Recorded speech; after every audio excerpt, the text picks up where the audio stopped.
लोग बहुत अरसे से हमसे कह रहे हैं कि एवोल्यूशन पे थोड़ी सी बात हो जाए। एवोल्यूशन क्या है, क्रिएशन क्या है। तो बहुत लंबी चौड़ी बात करने से बेहतर ये है कि मैं सीधे मुद्दे पर आऊँ। मैं समझता हूँ कि एवोल्यूशन क्या है। जैसे ये थे, हमें अक्सर बार बार ये कह रहे होते हैं कि हमें तो समझ ही नहीं है कि एवोल्यूशन किसे कहते हैं, हमें पता ही नहीं है इर्तिका क्या होता है, और हम उस पर एतराज़ करते हैं। जी हजरत, हमें पता है कि इर्तिका क्या होता है। इर्तिका ये होता है कि जब रिप्रोडक्शन हो रही होती है, बार बार कई नस्लों तक रिप्रोडक्शन होती रहती है, तो इन्वायरमेंट के हवाले से, इन्वायरमेंट के हिसाब से जो जीन्स स्ट्रांग होते हैं, इन्वायरमेंट के साथ मैच कर रहे होते हैं, वही जीन्स सर्वाइव कर जाते हैं। तो होता यह है कि मुख्तलिफ स्पीशीज़ में म्यूटेशंस होती हैं, चेंजेस आते हैं।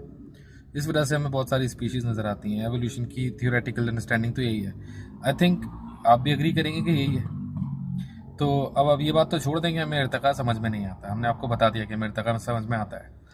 अब हमें आप ये बताइए कि ये जो पूरी कहानी है, ये जो पूरी थ्योरी है, ये पूरी बेस करती है रिप्रोडक्शन पे। रिप्रोडक्शन होती है, कई नस्लों के बाद जाके ये चेंजेस आते हैं। सिर्फ ये बता दें कि रिप्रोडक्शन क्यों हुई। हमारे सामने पत्थर पड़ा है, वो रिप्रोड्यूस क्यों नहीं करता?